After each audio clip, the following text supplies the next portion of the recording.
Hello, my name is Mattia Gilmartin. I had the pleasure of serving as the chair of the George R. Terry Book Award Committee for 2023. George R. Terry Book Award is one of the All Academy Awards that's awarded to a book published within the last 2 years that has been judged to make the most outstanding contributions to the advancement of management knowledge. Submissions cover the wide range of issues that management scholars cover, including management theory, conceptualization of organizational phenomena, research, or practice.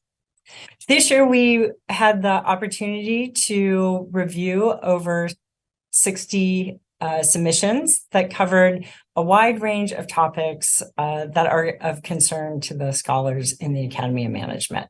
For example, books on business policy and management, the management of innovation and entrepreneurship, environmental stewardship, workforce diversity, better management skills within organizational settings, to name a few topics. I was joined by an award committee comprised of myself as the chair, and I was joined by Julian Birkinshaw from the London Business School, Todd Brigman from Victoria University of Wellington, Tiziana Caserero from the University of Toronto, Matteo Cristofaro from the University of Rome Tor Vergata, and Paula Jazarboski from the University of Queensland. And so together, we had the opportunity to review the books and judge them against the award criteria. And we're pleased to announce the four finalist titles, and then this year's 2023 George R. Terry Award winner. So Getting to Diversity, What Works and What Doesn't by Frank Dobbins and Alexandra Kalev. How to Make an Entrepreneurial State, Why Innovation Needs Bureaucracy by Rainer Cattell, Wolfgang Drescher, and Eric Hikaru. Mao and Markets, The Communist Roots of Chinese Enterprise by Chris Marcus and Kunyan Chow. And The Entrepreneurs, The Restless Quest for Value by Derek Ludlow. And it's my pleasure to announce this year's winner, which is the book by Rainer Cattell, Wolfgang Drescher, and Eric Hikaru, How to Make an Entrepreneurial State, Why Innovation Needs Bureaucracy. We were very taken by this book because the authors argue that innovation and entrepreneurs need a well-functioning bureaucracy, and that they need civil servants who also have a vision for innovation, who are willing to make long-term investments in the system that then promotes innovation and entrepreneurship. So they offer an impressive array of empirical insights or cases about, case studies of how governments and entrepreneurs work together to bring about innovation. We think that this book will make many important contributions to thinking about innovation and entrepreneurship in new ways. So congratulations to all of the winners, and thank you so much.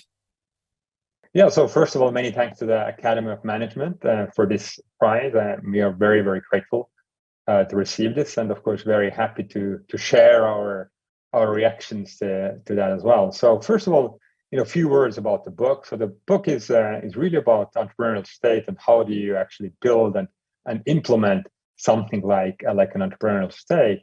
And we are very much focusing on those capacities and capabilities to tackle challenges like climate or injustice in society. And what the book really does show and discuss at length is that entrepreneurial states are founded on seemingly juxtaposing principles or notions. On the one hand, we really need a stability of a government routine, activities, and services. But on the other hand, you also need agility and dynamisms of innovations and new solutions, but also crisis management. I think we show that this, what we call agile stability, is actually not a juxtaposition, but actually you need to build those kind of capacities and capabilities to complement within organizations and institutions, and hence also in organizational and management practices. And so this is, in short, what the book tries to do. To write this book was a great journey, and it is actually for today rather a special thing, because what you have here is a 3-generation book. Rainer was my first PhD and Erkki was his first PhD, so he's my first academic grandson. And this book emerged from our thinking about the role of the state and especially the administration in the innovation process. And it took us many years, perhaps I could even say many years. And during that time, also our take on that subject changed. And the world around us changed as well. So it truly was a journey, but we do believe that from these various experiences within and without, the book became more relevant and also more interesting to read. Now, as you very well know, for public management scholars to get a general management award such as this one, and even the most important book globally for 2 years, that is something that is a rather sparkling crown for us, and something we deeply appreciate. But one thing that I want to point out is that it's also particularly nice to receive an award named after George R. Terry, whose principles of management, especially in the end, both in the end of the book and the end of the publication process, make this point about context specificity and different cultures giving different frameworks and therefore different answers to solutions. Because there is always the general for which we look, and agile stability is such a thing. And then how it is done, that depends entirely on the large cultural spheres we were looking at, and which we hope to have addressed to some extent.